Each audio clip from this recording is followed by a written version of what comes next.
This is a real treat for us. It could be a 3-hour conversation with Jonathan Miller. He's president and CEO of Miller Samuel.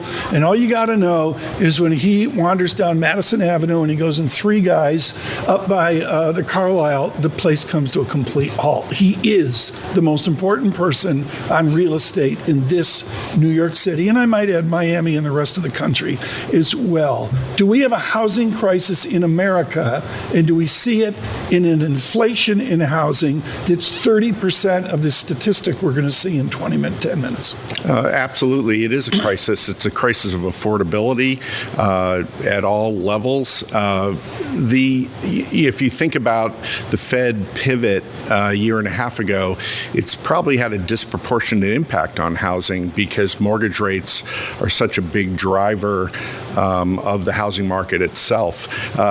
Markets like New York are sort of, it's cash, or 60%, almost 2/3 cash buyers, but those cash buyers are still looking at the financial markets. It's not that they're not impacted by rising rates. They're impacted by Fed policy. And as a result, what we've seen is a sharp drop in sales over the last year and a half, both in cash sales and in finance sales. Cash sales are down about 20%.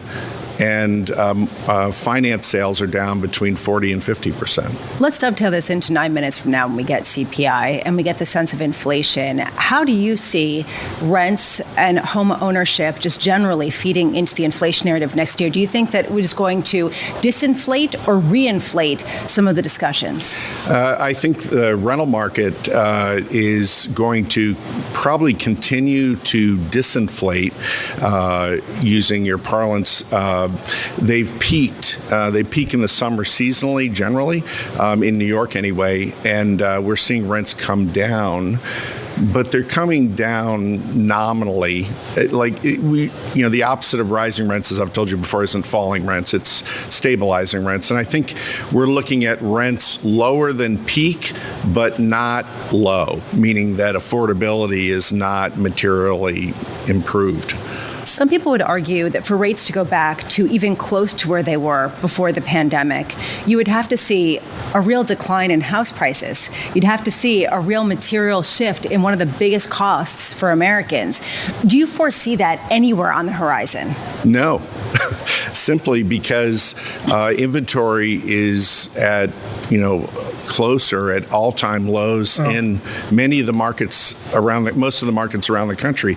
That is the housing metric that has been the story. Help us here, oh wise one. We're going to get this report in 7 minutes. McKee's going to go month over month, year over year. We're all living, our listeners, our viewers are living pre-pandemic. You have published the Miller rent inflation statistic is we're up 30%. Since pre-pandemic, since 2019. How long is it going to take us to lose that pain? I would think 2-3 years, even with rate cuts. I think it's a while. Rental markets have momentum of being sustained at a very high level for a long period of time. So we're going to be miserable here, seriously. I'm not making a joke, folks, till 2027. I would think so. There's not going to be, at least based on what we know now, there's not going to be a rental price or purchase price correction. Unemployment is too low. Wages are elevated. It's hard to imagine. I mean, if you look at a Fed rate cut in the second half of 24, that's a year from now.